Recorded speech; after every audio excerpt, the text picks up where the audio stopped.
Bonjour à tous, merci. Dis donc, quelle introduction, Jean va être déçu, hein, c'est assommant, non, comme présentation. Bon. Bonjour, j'espère que vous allez bien. Je suis émue d'être là parce que ça fait bien 1 an et demi que je n'ai pas fait d'intervention. Je rentre de 5 ans aux États-Unis et puis après les confinements successifs. Donc j'ai l'impression que c'est un peu une première fois. Et je suis heureuse de le faire ici. Merci pour l'organisation admirable. On est ensemble une petite heure pour parler de la transformation numérique. Et de vous, en fait, hein, c'est ça qui compte. Alors, qu'est-ce que je fais? Quand Frédéric m'a dit « il faut que tu parles de ce sujet », je me suis dit « mais est-ce que c'est vraiment encore un sujet ?» Je ne sais pas ce que vous faisiez, vous, en 95, 96. Moi, je commençais à travailler dans le numérique. C'est déjà le début de la transformation. C'était Amazon des premiers temps, là. Et il me semble que depuis lors, toutes les entreprises de France et du monde sont en train d'essayer de s'adapter à cette réalité. La transformation numérique, c'est une transformation permanente. C'est le quotidien de chacun, en fait, hein, et de beaucoup d'entre vous ici. Donc je me suis dit, est-ce que c'est vraiment encore un sujet? Mais en fait, oui, c'est même le sujet du moment, plus que jamais. Il y a cette étude, j'aurais dû préciser d'où elle vient. C'est Harvard Business Review en février de cette année, qui a fait une étude sur des milliers de dirigeants en France et dans le monde et qui a demandé, alors vous, la transformation numérique, où est-ce que vous en êtes? Elle est centrale pour 95% d'entre eux. Et 90%, sans surprise, déclarent que c'est le Covid qui a accéléré la transformation. Donc bien sûr, tout ce qu'on est en train de vivre aujourd'hui, toutes les transformations, elles sont accélérées par ce qu'on vient de vivre. Hein, donc c'est pas le président qui lead la transformation digitale, c'est pas le directeur technique, c'est Covid.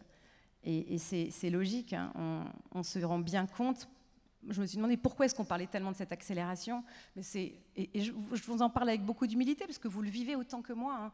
Tout ce qu'on a vécu depuis les 2 dernières années, toutes les crises successives et la conjonction de crises qu'on est en train de vivre, ça change profondément une chose, c'est nos comportements de consommateurs, nos comportements au boulot, notre façon de communiquer, vous le savez, ça. Et je demandais à ma fille, toi, qu'est-ce que ça a changé pour toi, là, tout ce qu'on est en train de vivre, le Covid, la crise sanitaire, la crise économique et puis le changement de climat. Elle me dit, je teins la lumière quand je sors de ma chambre. Bravo Greta. Tu sais. C'est pas... Mais vous, j'aimerais qu'on soit moins nombreux et que je vous demande les uns les autres, qu'est-ce que vous avez profondément changé depuis 2 ans, tu vois. Et effectivement, la transformation numérique qu'on vit chacun dans nos organisations, elle est fonction de la conscience que l'on a chacun de l'irruption irréversible du numérique dans nos quotidiens. Et ce qui fait qu'on va bien se transformer ou pas, évidemment, c'est la capacité à mettre en mesure, en musique. Moi, je suis entrepreneur, je ne sais pas si Frédéric l'a dit, et en fait, ce n'est pas l'idée qui compte, c'est l'exécution. Donc moi j'aime bien, vous avez vu comme moi dans la presse, accélération spectaculaire, dans toutes les entreprises, de partout, on a réalisé en quelques jours, en quelques semaines, ce qu'on aurait mis des années à faire. Et c'est assez intéressant parce que j'avais un prof à l'école qui disait, c'est quand tout va bien qu'il faut tout changer. C'est vrai, c'est quand tout va bien qu'il faut anticiper et préparer demain, sauf que là, c'est quand vraiment on est au pied du mur qu'on change tout, quoi.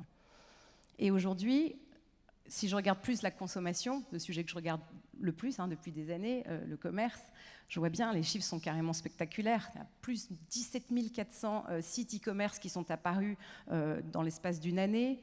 Il y a 68% des entreprises qui déclarent que la croissance est portée par le digital. Forcément, quand les magasins sont fermés et qu'on est commerçant, on a besoin d'un relais et le digital le porte. 42% des entreprises qui développent leur capacité en e-commerce, qui proposent des choses nouvelles. Moi, j'ai regardé avec beaucoup d'intérêt ce que faisait Carrefour. Je trouve que c'est assez remarquable ce qu'ils font depuis le début du confinement. La capacité qu'ils ont eue à proposer des solutions aux clients. Il y a du drive piéton, des nouveaux canaux pour communiquer avec les clients, d'autres façons de répondre plus vite via les réseaux sociaux à mes problématiques. Je peux commander sur WhatsApp. Donc, il y a une accélération qui se traduit dans le commerce. Et le numérique, c'est pas que dans le commerce, c'est absolument dans tous les domaines de nos vies. Et je me dis, face à ça, il y a 2 catégories, il y a équipe bleue, équipe verte, il y a 2 catégories d'entreprises ou d'organisations. Il y a celles qui en ont vraiment conscience, qui ont vraiment pris la mesure de cette transformation et qui vont exécuter des réponses rapidement. Et pour que ça marche, ça, Alors j'en parle avec beaucoup d'humilité parce que c'est facile de regarder, hein. C'est facile de dire ce qui marche, mais il me semble que les entreprises qui vont fonctionner et qui vont bien se transformer, qui vont survivre en fait, parce que c'est quand même un enjeu de survie, hein, ce sont celles qui auront la vision, enfin, qui ont la vision de ce qui se passe. Où est-ce qu'on va? Comment on répond aux clients? Qui ont un plan d'action très concret, opérationnel qui fonctionne, avec les bonnes personnes bien motivées, on va en parler, ça c'est difficile, et puis qui investissent. Parce qu'il y a un enjeu d'investissement, évidemment. Et c'est très compliqué dans l'équation, parce qu'on est contraint par des marges qui se réduisent vu la situation économique. Donc aujourd'hui, il va y avoir des entreprises qui vont disparaître, ça c'est sûr.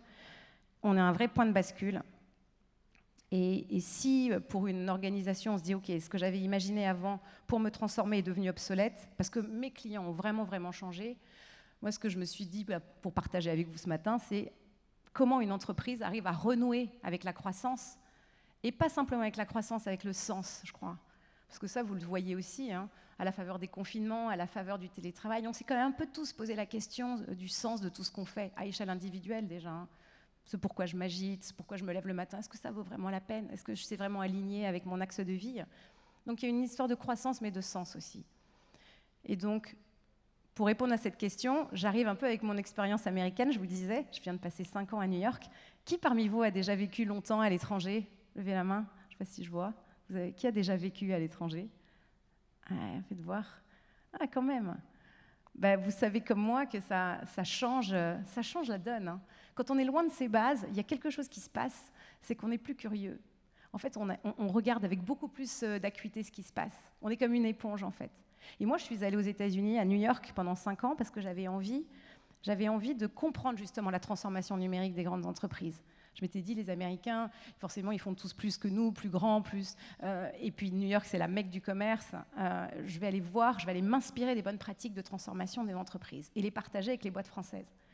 Et bien, ce que je peux vous dire, c'est qu'en 5 ans, j'ai gagné en expérience que j'ai perdu en illusion. J'ai rien contre les Américains, mais ce n'est pas les champions de la transformation. Alors oui, il y a un état d'esprit entrepreneurial, beaucoup d'énergie, mais ça, c'est dans les startups, ça, c'est dans la Silicon Valley. Mais dans les grandes boîtes, et vous les connaissez peut-être comme moi, il se passe quelque chose que je n'avais pas anticipé, c'est qu'il y a une sorte d'inertie qui est liée au fait que ce sont des boîtes très pyramidales, les sociétés américaines, c'est encore très fordiste. Or aujourd'hui, mon sentiment, c'est que pour se transformer dans une entreprise, il faut arriver à abaisser le centre de gravité de l'entreprise pour faire porter la transformation par chaque individu, en fait. Il faut arriver à faire que chaque personne de votre organisation, quelle qu'elle soit des catalyseurs de la transformation. Et ça, c'est pas très américain.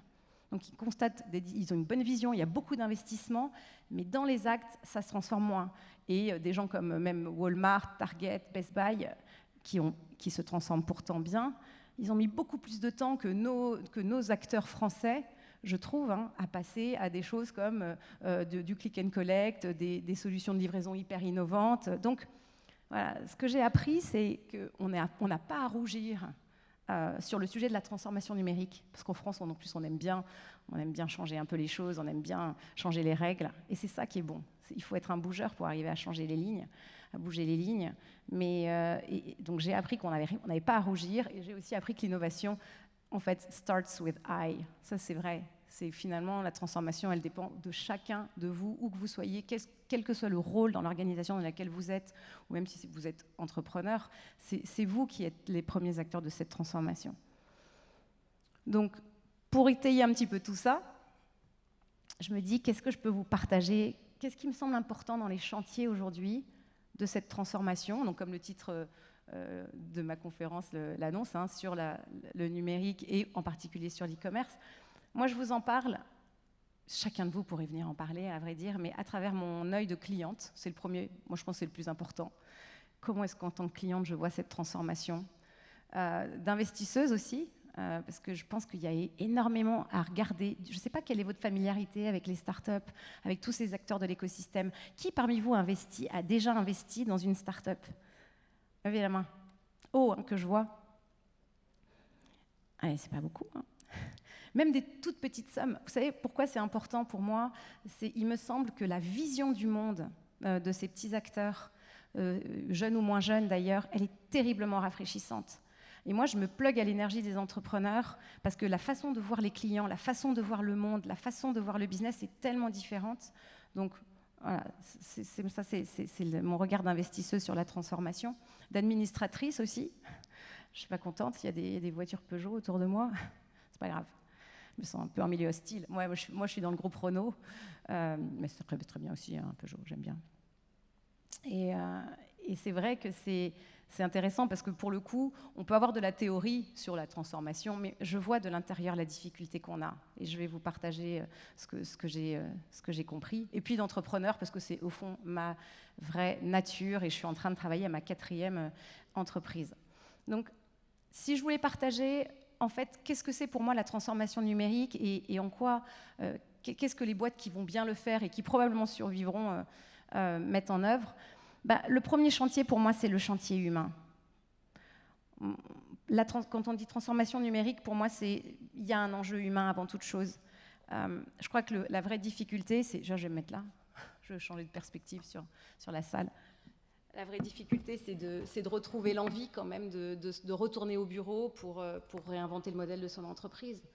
Moi, je vois dans les entreprises que je connais bien, la difficulté qu'on a à s'y remettre, quoi. On a passé des mois loin, on a vécu un peu une vie d'indépendant, on était loin de ses bases. Comment est-ce qu'on va réussir pour se transformer? Comment est-ce qu'on va réussir à retrouver l'énergie pour bouger sa boîte, pour réinjecter du collectif et de l'agilité? Et pour moi, ça, c'est le premier enjeu, quoi. Et j'aime bien interroger des managers pour leur dire qu'est-ce que tu fais, qu'est-ce qui a changé en fait dans tes pratiques de management pour recréer en fait ce sentiment d'appartenance et pour redonner de l'élan aux gens. Et il y a Michael chez Leroy Merlin, un dirigeant de magasin que j'ai trouvé extraordinaire à Cherbourg, qui m'a dit mais moi en fait ce que j'ai changé, c'est que je suis beaucoup plus j'ai gagné en proximité. C'est sûrement des choses que vous faites vous aussi, mais tous les jours, je veille à parler de façon très rapprochée, très opérationnelle aux gens autour de moi pour être vraiment une bonne courroie de transmission entre la stratégie et l'opérationnel et pour m'assurer en fait que je ne les perds pas, quoi. J'essaye de capter les signaux faibles, sentir que les gens ont toujours la passion, qu'ils ont toujours l'énergie, qu'ils voient le verre à moitié plein. Et il dit c'est ça en fait qui compte et je suis assez d'accord avec lui. Comment est-ce qu'on recrée, et c'est pas facile, hein, comment est-ce qu'on redonne aux gens autour de nous cette envie, cette énergie pour se dire ok, c'est pas foutu, on va se transformer, on va y arriver. Et ça passe aussi quand on est manager, je crois, et c'est un peu ce qui fonctionne dans les entreprises, c'est les entreprises qui vont être les mieux à même de vivre la transformation numérique. Pour moi, ce sont celles où on va faire en sorte de faire grandir notre culture du client. Tu vois, on parle beaucoup de le client au centre, mais concrètement, qu'est-ce que ça veut dire? Moi, je pense que c'est le moment aujourd'hui de se reposer et de se dire notre client, qui il est, est-ce qu'on va leur parler à nos clients? Est-ce qu'on va leur demander ce qu'ils aiment? Où est-ce qu'ils en sont? Qu'est-ce qui a changé? Remettre le client et non pas tous les process ou la transformation au centre. Je pense que ça, c'est un enjeu de la transformation. J'arrive, moi, individuellement, et collectivement à faire grandir la culture client. La culture digitale aussi, enfin plutôt omnicanal. J'avais l'impression que ça fait 20 ans que dans les entreprises, on a mis en place des passeports, des programmes pour acculturer les gens au digital et qu'on se dit, bon, c'est bon, c'est coché. Et en fait, je ne crois pas. Je crois qu'il y a eu tellement de transformations récentes sur les technologies, sur les pratiques, sur les besoins. Ce n'est pas inutile, je pense, hein, d'aider les entreprises grandes et petites, de les former, de leur redonner une culture digitale. Et ce n'est pas simplement sur les outils, mais quand je dis omnicanal, et je pense en particulier au groupe ETAM, que je connais bien pour être au conseil de surveillance, et en fait, ils ont fait un truc assez génial, c'est qu'ils se sont posés pour regarder auprès de tous les collaborateurs qu'est-ce que ça voulait dire pour eux la transformation numérique. Et ils se sont rendus compte qu'il y avait autant besoin d'aller voir les gens des magasins et du physique et de leur reparler du numérique que d'aller voir les équipes du digital pour leur redonner les contraintes réelles de la vraie vie. Donc c'est comment est-ce qu'on va vers la culture qui n'est pas la sienne pour retravailler ensemble et partir et la rejouer collectif en fait. Donc comment dans les entreprises et à qui vous faites appel pour faire des formations à nouveau sur le digital. Moi je crois que ça c'est un bon levier pour réussir sa transformation. Il y a une autre culture aussi à faire grandir, et là je prêche pour ma paroisse, mais j'en suis tellement convaincue, c'est la culture entrepreneuriale des grands groupes. Il n'y a pas besoin d'avoir créé sa boîte et d'avoir mis son argent pour être entrepreneur. On peut l'avoir en état d'esprit. Avoir envie de prendre des risques, avoir envie d'oser, de proposer des changements de process, prendre des initiatives. Je ne sais pas si c'est monnaie courante dans les organisations dans lesquelles vous êtes, mais pour moi, c'est la seule façon qu'on a, au fond, de bouger les lignes.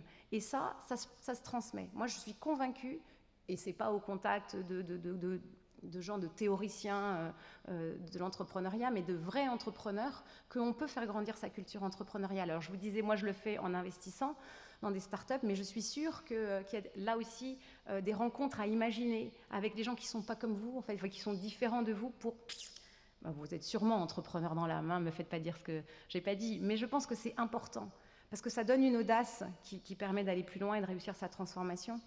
Et puis dans le même esprit, une autre chose, et j'en aurais fini là avec le volet humain, je crois que ce qui fait qu'on réussit sa transformation, c'est qu'on arrive à relever ce défi énorme qui est de sortir de l'entre-soi. Qu'est-ce qu'on s'entoure de gens qui nous ressemblent, c'est incroyable, mais c'est normal, c'est humain, on est à l'aise avec des gens qui nous ressemblent. Mais en réalité, la seule chose qui fonctionne, c'est quand on arrive à s'entourer de gens différents. Je ne parle pas simplement d'hommes-femmes, hein, mais de gens qui ont des backgrounds différents, des cultures différentes. Parce que là, et c'est pas moi qui le dis, hein, c'est la science, c'est que ça nous rend plus intelligents. Parce que ça nous rend capables de répondre autrement, avec des solutions nouvelles à des problèmes anciens.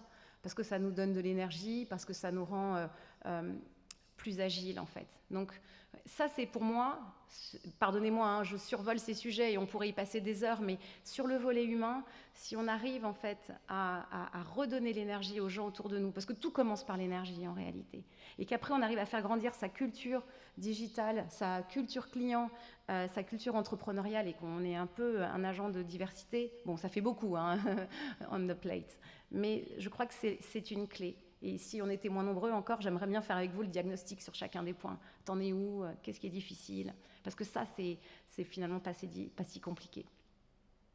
Vous êtes d'accord avec moi? C'est pas compliqué, mais il faut juste s'y mettre. Je crois que l'entre-soi, c'est vraiment la chose la plus complexe à gérer. Bon, la transformation numérique, le deuxième chantier pour moi, c'est effectivement, oui, là on rentre un peu plus dans le dur et dans les opérations, c'est comment je repense ma vente, comment j'accélère mon e-commerce. Et là, pour tous les acteurs ici et autour de vous qui ont une existence physique et qui passent au digital, tout l'enjeu, c'est d'arriver à créer ces liens, c'est de créer ces passerelles entre le physique et le digital, sans couture. Alors on en parle là encore depuis des années, mais c'est quand même encore aujourd'hui assez rare de vivre la même expérience en ligne et en physique. Je ne sais pas, c'est parce qu'il y a des contraintes opérationnelles évidemment énormes. Et pour moi, la transformation dans laquelle sont engagées les entreprises, et encore une fois, vous le savez mieux que moi, c'est d'abord investir dans des plateformes de commerce. C'est basique, hein, quand vous allez sur un site e-commerce et que vous êtes en train de faire une commande ici, vous êtes à Metz et vous commandez ici, peut-être que le produit que vous commandez, il est disponible dans un magasin en stock à Toulouse, et donc tout l'enjeu, c'est que cette plateforme, elle permette d'avoir une vision produit unique et qu'il y ait un acheminement adapté pour pouvoir vous livrer le plus vite possible ce produit chez vous ou dans un point relais ou de la manière que vous aurez choisi. Donc ça reste aussi encore un enjeu, et il y a beaucoup d'entreprises aujourd'hui qui investissent pour une nouvelle version de site. J'en parlais à l'instant avec un expert qui fait des chouettes sites e-commerce et qui disait il y a beaucoup on appelle ça du replatforming, et beaucoup d'entreprises qui sont en train de refaire. Et ça, évidemment, c'est un enjeu, c'est un vrai investissement. La clé sur tout ça, c'est la logistique. Pour moi, je veux dire, faire de l'e-commerce, c'est faire de la logistique. Ça, et vous le savez, hein. Et je vois dans les entrepôts, mais notamment ceux d'État, mais d'autres, à quel point ce sont des ruches énormes, quoi, et qu'il y a des investissements assez importants, hein, qui sont en train d'être faits pour pouvoir fluidifier en fait tout cet aspect logistique. Et pendant le Covid, je pense à Etam aussi, parce que c'est un exemple qui m'a beaucoup touchée, c'est que comme les magasins étaient fermés, forcément il faut occuper les équipes à quelque chose, et les équipes étaient occupées à faire du ship from store, c'est-à-dire que je deviens, moi, responsable de magasin, je deviens responsable d'un mini-centre de logistique, et je fais des paquets que j'expédie chez les gens. Et ça a l'air simple comme ça, mais non seulement, c'est pas mon métier, c'est pas ma culture, est-ce que je suis incentivée pour ça? Et puis, ça met des coûts dans le compte de résultat, parce que à chaque fois que j'expédie un paquet, c'est quand même 4 € qui vient en plus. Donc, c'est pas simple, mais c'est là-dessus qu'il faut investir. Et c'est ce que les entreprises qui survivent demain en digital, en e-commerce et en commerce en général font aujourd'hui. le sujet le plus important, je pense, mais ils sont tous importants, c'est ça qui est dingue, c'est qu'on est Shiva en fait aujourd'hui, mais c'est la data. La data au cœur, ça veut dire quoi? Ça veut dire comment est-ce que je connais les clients. Je ne sais pas si vous avez beaucoup d'entreprises, vous avez ce sentiment quand vous rentrez dans un magasin, vous allez sur un site, ça fait des années que vous êtes client ou cliente, vous avez le sentiment qu'on ne vous connaît pas tant que ça finalement.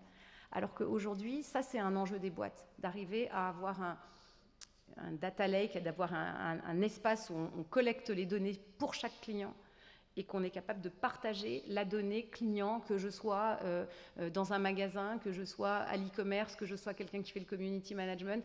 On a tous la même fiche client, on a une vision client unique. Et ça, je l'ai pas mal vu, je l'ai pas mal vu, je l'ai vu une fois aux États-Unis chez Best Buy, qui est un petit peu l'équivalent de Darty, Fnac, là-bas. J'avais fait un achat d'un ordinateur à Manhattan. Le gars me sert, s'appelle Jason. C'est écrit sur son badge, il me conseille, etc. Très bien. Une semaine après, je reçois un email de Jason at Best Buy pour me dire « Bonjour Catherine, j'espère que vous êtes contente de votre achat. En cas de problème, voilà la liste de tous les Best Buy à New York et aux États-Unis. Et vous pouvez nous retrouver sur Twitter, sur Instagram et les numéros de téléphone. On est à votre service. » Et je me suis dit, évidemment, ce n'est pas Jason qui m'écrit, mais c'est extraordinaire. C'est qu'ils ont vraiment utilisé la data. C'est que le gars, après m'avoir servi, il y a un process qui permet d'entrer dans un logiciel de manière à générer l'envoi du mail. Ça, c'est de l'omnicanal. Là, j'ai eu l'impression qu'il y avait une expérience unifiée. Et ça encore, ça demande évidemment des investissements sur la data. Et puis aussi d'avoir beaucoup de data analystes et de data scientists. Alors ça, c'est une population qui se cherche comme le Graal, quoi. Des gens dans les entreprises qui sont capables justement de cruncher ces données et de les partager. Il y a une vraie pénurie. Et d'ailleurs, c'est pour ça que je viens d'investir, je fais une petite parenthèse, je viens d'investir dans une femme, parce qu'en fait, on n'investit pas dans des boîtes, on investit dans des gens extraordinaires, Chloé Hermary, qui vient de créer Ada Tech School. C'est une jeune femme de 28 ans. Elle vient de lever 3 millions d'euros pour... elle crée le Montessori de la tech et elle est en train de créer une école pour former justement ce genre de profil, des data scientists, des data analysts, des CTO, tous ces profils de développeurs dont on rêve, et notamment avec des programmes, alors je ne sais pas si c'est spécialement adapté, mais pour les femmes. Et je me dis, ça répond à un vrai problème de la transformation numérique. Donc merci Chloé, merci Ada. Mais ça, c'est un vrai enjeu. Et puis le dernier point sur cette idée dont je vous parle, ce sujet qui est la transformation numérique, c'est quand même des opérations et des investissements en e-commerce. Il y a plein de pistes à explorer aujourd'hui sur d'autres façons d'acheter. Je vous parlais tout à l'heure de Carrefour qui vend sur des groupes WhatsApp, et je trouve ça génial. Il y a un mouvement dont vous avez forcément entendu parler et que vous utilisez peut-être, c'est le live shopping. Moi, il y a 3 ans, aux États-Unis, il y a une petite jeune fille qui vient me voir et qui dit « Bonjour, j'ai l'idée de développer un service pour l'achat e-commerce, enfin pour l'e-commerce de demain, parce que je suis persuadée que l'achat type Amazon va disparaître. » Je lui dis « Ah bon, mais pourquoi ?» Elle me dit « Mais parce que ce qui fait l'achat, il se fait dans un lieu. Il faut un lieu pour une transaction. Or, Amazon, ce n'est pas un lieu, c'est un catalogue. » Et elle dit, et les gens de mon âge, à 25 ans, elle me dit, ils ont envie d'utiliser des choses plus ludiques, plus sociales et plus participatives. Et elle me dit, voilà, je vais développer un truc de live shopping. En fait, c'est ni plus ni moins que du téléachat sur mobile. Vous envoyez un message pour dire tout à l'heure à 15h, je vais vous présenter le nouveau produit, une nouvelle voiture. Et voilà, j'envoie toute ma base de données, je me connecte comme un FaceTime. Et puis pendant que je parle, les gens peuvent swiper et cliquer pour acheter ou réserver. Et ça, c'est en train d'exploser partout. Et je pense que ça, c'est une piste aussi. La transformation numérique, c'est arriver à tester comme ça des nouveaux modèles. Et d'ailleurs, cette petite jeune fille, Danielle Lee, qui créait PopShop à l'époque, elle vient de lever 100 millions de dollars là, auprès d'un des plus gros fonds américains de la Silicon Valley. Donc, je pense qu'il faut... Tout ça, encore une fois, pardonnez-moi de rester un peu en surface, mais il y a des choses à explorer sur les façons de vendre, sur la data, sur les plateformes e-commerce et la logistique. Et bien évidemment, les entreprises qui s'en sortent, elles arrivent à gérer tout ça et à avancer pas à pas. La difficulté, c'est quand même que c'est évident, vous allez me dire, mais comment font ces gens ? On est quand même dans un contexte de récession, ça n'a échappé à personne que les marges se réduisent comme des pots de chagrin.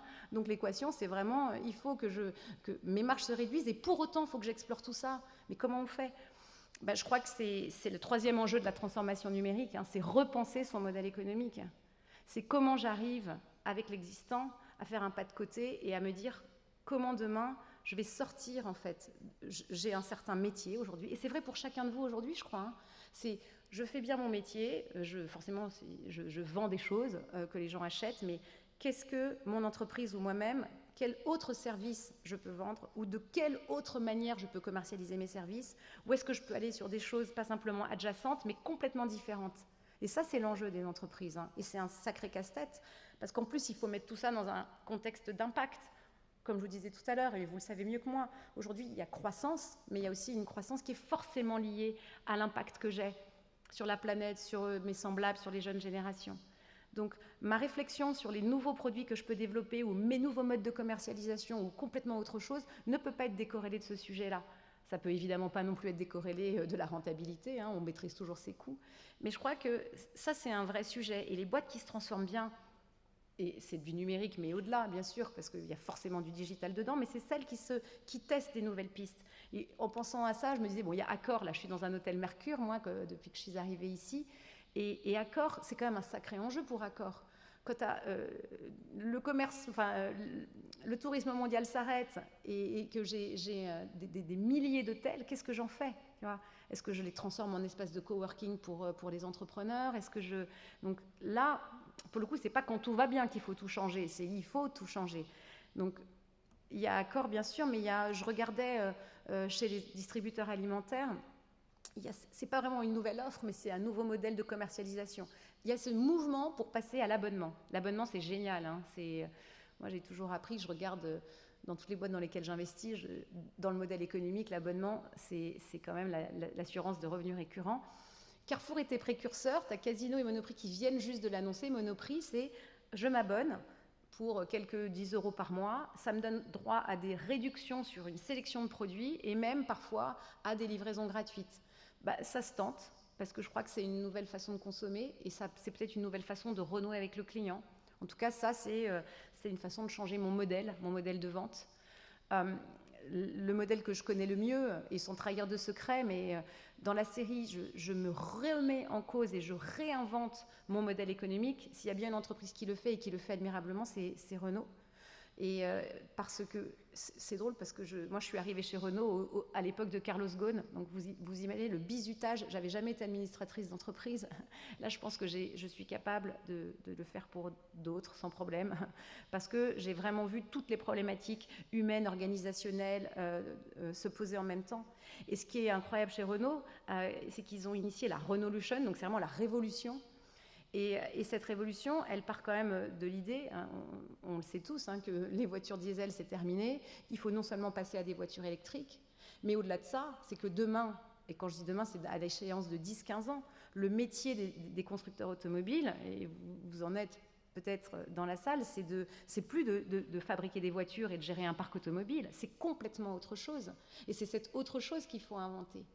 Et ça, moi, je vois que dans l'entreprise, pourquoi ça fonctionne, c'est en chemin, mais il y a une vraie bonne vision. Il y a une vraie bonne vision vers là où va le client.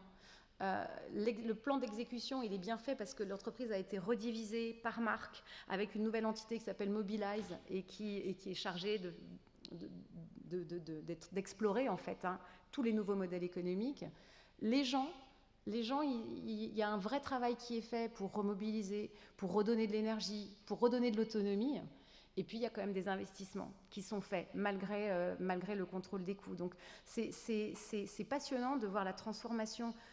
Pour moi, la transformation numérique, ça c'est un vrai cas d'école. Et j'espère que ça marchera, que ça pourra être utilisé plus tard comme un cas d'école. Et je vois les difficultés qu'il y a en interne. Nos pires ennemis, c'est l'habitude. Donc, comment est-ce qu'on arrive à penser à d'autres modèles ? Et chez Renault, comme dans beaucoup d'entreprises que vous connaissez sûrement, ils ont mis en place une université pour permettre aux salariés de se former à ce que seront leurs métiers demain. Métiers demain, ça sera forcément autour de l'électrique, mais aussi autour du digital et autour de l'économie circulaire. Donc, le changement d'état d'esprit, il est en train d'être fait et voilà, tout. Le chantier est en cours, mais je suis contente de le vivre de l'intérieur. Donc, modèle économique, ça, c'est une grosse composante de la transformation numérique. Et puis, le dernier, qui est aussi lié ma nouvelle aventure entrepreneuriale, et je suis convaincue que c'est aussi l'avenir de la transformation, c'est que au-delà même de se transformer numériquement, je pense que profondément, les entreprises vont se transformer. Que les entreprises telles qu'on les connaît depuis les années 70, enfin, même avant, ne vont plus exister de cette même manière, précisément enfin, pour deux raisons. Je crois qu'avec la récession, il y a énormément de sociétés, malheureusement, qui vont devoir réduire leur masse salariale, et qu'il y a beaucoup de gens qui vont se retrouver sur le carreau et qui auront peut-être plus de plan B salarié demain. Et pour autant qu'ils sont encore jeunes, enfin oui, à 45 ans, on est encore jeune.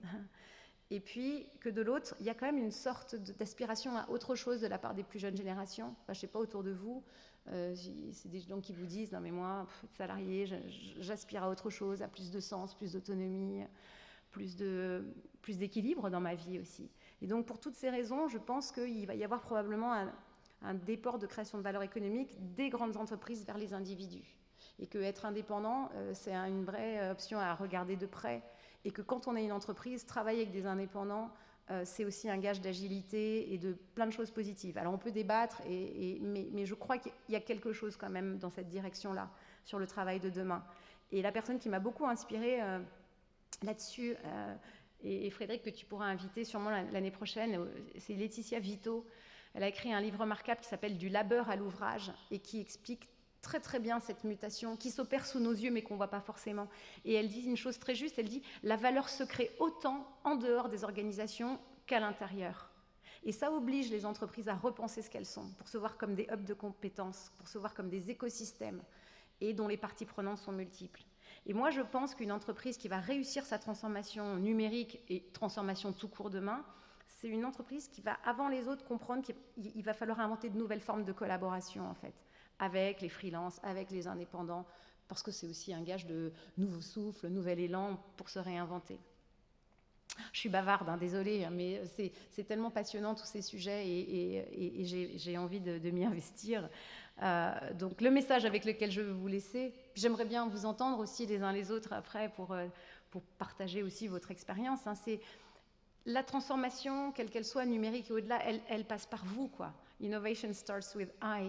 C'est encore une fois, qu'est-ce que vous, chacun, au quotidien, dans votre organisation, dans votre entreprise, vous faites pour aller dans ce sens, pour être plus, avoir les yeux rivés sur le client et ce qui le change, être un agent du collectif, tu vois, œuvrer pour le collectif, et là, il y a du boulot, hein, à toute échelle que ce soit, pour avoir plus ce mindset d'entrepreneur, tu vois, oser faire des choses nouvelles, initier des projets différents, même si ça a l'air un peu fou. C'est le moment, hein, c'est le moment d'initier des choses nouvelles et d'être un bourgeois. Et puis de faire grandir sa culture digitale, se former à nouveau pour pouvoir aussi mettre vos valeurs en action. Et tout ça, c'est à chacun d'entre nous qu'il appartient de le faire, évidemment. Et puis à chacun d'entre nous, au sein d'organisations, comme je vous disais, hein, pour que le changement se fasse et que la transformation opère, bah, c'est une somme assez difficile de paramètres, mais comme je vous disais, il faut une bonne vision, parce que s'il n'y en a pas, bah, c'est une confusion totale. C'est avoir les bonnes personnes avec la bonne motivation, parce que sinon, bah, ça crée de l'anxiété ou un peu de résistance à changer. Hein. Motivez-moi pour changer. Et puis, il faut des investissements, malgré le contexte économique d'aujourd'hui, parce que sinon, c'est complètement un faux départ. Donc, c'est quand même une somme d'éléments difficiles à réunir, mais la bonne nouvelle, c'est quand même qu'il y a beaucoup de choses qui dépendent de chacun de nous, quoi. Et aussi en tant que citoyen, et pas simplement que travailleur. Donc, je vous laisse avec la dernière, pour moi, c'est la reine, hein, de la transformation numérique et de l'e-commerce, c'est Mère Teresa. J'adore finir avec cette phrase, c'est ne laissez personne venir à vous et repartir sans être plus heureux. Ne laissez personne venir à vous et repartir sans être plus heureux. Si on a cette vision-là en tête et qu'on se forme davantage au numérique et à tous ces sujets de transformation, c'est sûr, ça marchera. Merci beaucoup.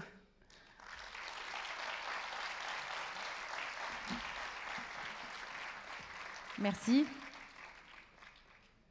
Alors, qu'est-ce que tu fais, Frédéric, pour te transformer toi-même? Alors, du sport. Bien, asseyons-nous. Asseyons-nous. Justement, parlons-en. Asseyons-nous. Alors, tu m'as dit que tu avais fait le marathon. Je ne sais pas si vous savez que Frédéric a fait le marathon. Ça ne se voit pas. Eh bien, moi, je dis chapeau. C'était il y a 2 ans. Bravo. Mais comme je te l'ai dit, hein, je refais un dans 3 ans. Ça me laisse un peu de temps pour décoller. Merci beaucoup. Merci beaucoup. Bah écoute, je sais pas, je suis hyper bavarde et c'est dense, il y a beaucoup de sujets, mais au moins je vous ai tout livré. Si je passe sous un camion demain, vous saurez tout. Vous saurez tout sur comment je vois la transformation. Voilà. Quoi. On va éviter de mettre une pièce là-dessus. J'ai encore des projets. On va éviter de mettre une pièce là-dessus.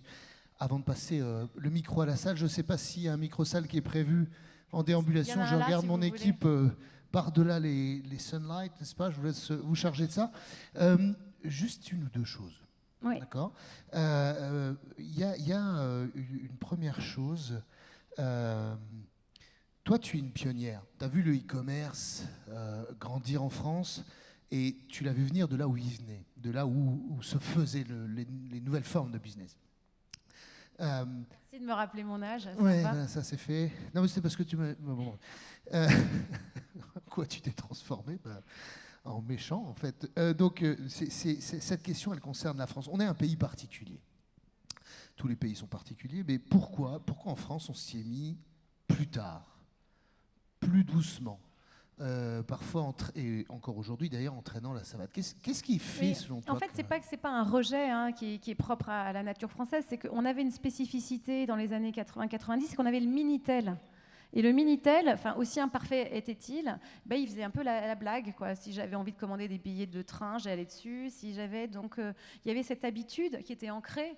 Et donc, quand l'e-commerce est arrivé, peut-être que, puis c'est difficile d'aller faire des choses nouvelles, mais ça n'existait pas dans d'autres pays, tu vois. Donc forcément, ça nous a un petit peu retardé, mais ça n'a rien à voir avec. On est tout à fait, encore, je te le disais. Hein, moi, j'ai vraiment découvert ça aux États-Unis, c'est que il n'y a pas une spécificité française de dire non et je veux pas y aller. C'est pas vrai. Au contraire, il me semble que, tu vois, tous les sujets autour de l'entreprise libérée, le fait de changer les règles, c'est français, et c'est bon. C'est ça qu'il faut en partie pour changer les entreprises. Sortir de ce schéma monolithique, très pyramidal, très hiérarchique. La transformation, elle vient pas, elle est impulsée par en haut, mais elle vient pas d'en haut, tu vois. Et heureusement, parce qu'il y a quand même beaucoup de dirigeants qui sont pas les dirigeants de la transformation aujourd'hui. Hein. On est bien d'accord. Mais bon, malgré tout, il faut cette impulsion, il faut cette décision. Bien sûr. Mais toi, n'importe qui, moi je dis dans les équipes avec qui je travaille, et même les plus jeunes, je dis ne crois pas que... Enfin, j'attends de toi que tu inities ce changement. Tu vois, ça se fait aussi à l'échelle de toute petite entreprise. Propose des choses. Je serai jamais, je te sanctionnerai jamais pour avoir proposé quelque chose, plutôt pour n'avoir rien proposé. Ouais, donc c'est un état d'esprit en réalité. C'est un mindset. Effectivement, c'est pas du tout la même façon de faire. Oui. C'est vrai que ça vient aussi. On a beaucoup parlé de cette différence au niveau de l'école, où dans le système anglo-saxon, à chaque fois que tu réussis, on t'ajoute des points, et dans le système plutôt latin, en tout cas en France, chaque fois que tu loupes un truc, on te sanctionne de ça, et ça crée pas les mêmes systèmes intellectuels quand on arrive en tant que chef d'entreprise, parce que la peur de louper. Mais oui, la peur de l'échec, ça c'est quelque chose que je vois, tu sais, on en parle beaucoup. Tu sais, moi, forcément, personne n'a envie d'échouer, hein, ça fait plaisir à personne. Mais ce que j'ai pu voir pendant 5 ans dans l'éducation de ma fille, c'est que toutes les semaines, les enfants passent sur la scène et ils viennent présenter ces show and tell. Ils présentent un nounours et ils expliquent à tous les camarades pourquoi il est formidable, ou ils racontent quelque chose. Et puis au début, les camarades ricanent, puis au bout d'un moment, ça fait partie du truc. Et je crois que les habitudes se prennent très très tôt. Donc cette audace à venir sur scène, où la façon d'apprendre est très différente. Aux États-Unis, on apprend dans l'action et on apprend en collectif. C'est pas seul et par cœur. Enfin, je dis pas que tout est parfait là-bas, là-dessus, pas du tout. Mais néanmoins, il me semble que ça apprend. Tu vois, ma fille, par exemple, elle devait apprendre quelque chose sur le Moyen Âge. Et le brief du prof d'histoire, c'était il faut que vous fassiez un site web pour raconter ce que vous avez retenu de plus. Ou si si vous avez retenu qu'il mangeait de façon particulière, vous venez en classe en faisant une recette, ou tu vois, et vous le faites à plusieurs. C'est complètement exotique. Tu vas rentrer en France en terminale, elle a eu un choc, quoi. Elle dit, où sont mes recettes? Ah non, pas ici. Donc il y a cette idée d'action, et j'y crois beaucoup. Hein, t'apprends en faisant et t'apprends ensemble. Donc oui, et en faisant comme ça, peut-être que ça te rend plus capable d'échouer, et puis tu recommences. Mais bon, on y arrive, hein. Moi, je trouve. C'est pareil, j'aimerais bien vous demander à chacun, et toi, l'échec, t'en es où? Oula. Comment tu une fail-con, dépasses? comme on appelait ça, où tu viens rajouter Ouais. tes échecs. Je pose une dernière question, Mais je oui, trosse un dites. petit Moi, peu je le veux bien micro, que mais vous rapidement. témoigniez aussi, vous, sur votre N'hésitez transformation pas, après. numérique. Est-ce que vous Le micro, avez envie de j'espère que c'est partager? bon. J'ai juste une question. On a ici, et c'est la dernière, c'est la dernière que je pose. Oula. On a ici Amazon qui vient d'implanter un centre gigantesque. Un centre de logistique gigantesque. C'est un énorme projet logistique. Amazon, cette puissance, cette capacité. Tu parlais tout à l'heure de la connaissance du client, de la data. Enfin, ils ont une puissance de feu, mais aussi une logique et une approche qui est assez bluffante.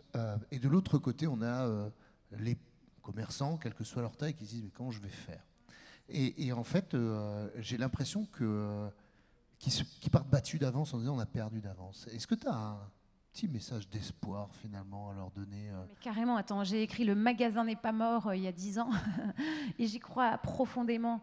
Et le message d'espoir que je donnerais aux commerçants, mais je leur en parle ce soir, hein, c'est il se passe quelque chose à la faveur de toutes ces crises qu'on a évoquées ensemble, c'est qu'il y a une sorte de défiance à l'endroit de tout ce qui est grand. Les grandes organisations, les grands groupements, les syndicats, et avec une appétence pour tout ce qui est petit, tout ce qui est proche, tout ce qui est local. En fait, c'est parce que c'est rassurant aussi dans l'incertitude du monde. Et qu'aujourd'hui, plus qu'avant, être petit, être local, être implanté et même artisanal, et c'est un très beau mot, c'est une chance, tu vois. Et je crois qu'on a tous envie d'acheter à peu près de commerçants locaux plutôt que chez Amazon. Enfin, j'aimerais. Enfin, moi, j'essaye de le faire. Je ne commande plus chez Amazon. Tu les as pas invités, j'espère? Non, mais j'avoue, ça passe aussi par des comportements individuels. C'est notre responsabilité de citoyens et de consommateurs. Tu vois, donc n'ayez pas peur, amis commerçants, parce qu'il y a un appétit, je pense, pour ce qui est petit, pour ce qui est national, étonnamment, et c'est bien. Et après, c'est sûr qu'on ne peut pas lutter contre la machine Amazon. Tu commandes le matin, le soir, c'est livré chez toi. Mais quand même, je pense qu'on a cette responsabilité on a la responsabilité de nos choix, je crois. Et c'est comme ça qu'on aidera les commerçants. Oui, puis tu commandes chez le commerçant quand il est, tu l'as tout de suite. Et puis le commerçant, il connaît ton prénom, le prénom de ta fille, qu'elle est en 6e. Il y a cette data, finalement, qui reste l'humain dont tu parlais tout à l'heure. Mais bien sûr. Plus il y a de digital dans nos vies et plus on a besoin de retourner à l'humain. C'est le bonheur d'être ensemble. Je vous disais, ça faisait combien de temps qu'on n'était pas allé dans des événements comme ça et se retrouver. Moi, c'est une vraie joie. Et j'ai envie d'interroger tout le monde et de demander. Tu vois, c'est un besoin qu'on a. Donc, merci de nous donner cette occasion, Frédéric. Écoute, merci d'avoir accepté qu'on te donne cette occasion. Mais en tout cas, nous, on est très, très, très contents. Merci on va peut-être rallumer un petit peu la salle. Ouais, merci beaucoup. Et faire peut-être circuler. Bravo, hein. Déjà, merci, s'il vous plaît. Merci beaucoup. Ouais, c'est chouette. Oula. Alors, je ne sais pas où est le micro. Je ne sais pas où est-ce qu'il circule. Il est tout là-haut. Est-ce que quelqu'un a une première question? Je pense que la première question va partir d'en bas là, parce que je le connais. C'est le genre à pouvoir lancer des questions, même si au moment où je parle, il n'y en a aucune. C'est toujours la première qui est la plus difficile. Pas forcément une question, ça peut être aussi un témoignage, une question, un témoignage, un partage, une interjection, une vanne. Nous avons en plein centre là-haut une personne que je crois que je connais. Elle s'appelle Aurélie, c'est ça? C'est bien toi. Non, j'ai les lumières dans les yeux, Aurélie, donc...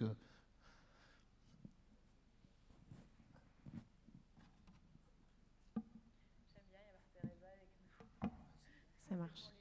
Merci pour ce témoignage qui était vraiment très inspirant et votre énergie qui fait du bien. C'est naturel, hein. C'est naturel. Ça je tiens se à voit. le préciser parce que sinon les gens se disent mais qu'est-ce qu'elle prend cette femme-là?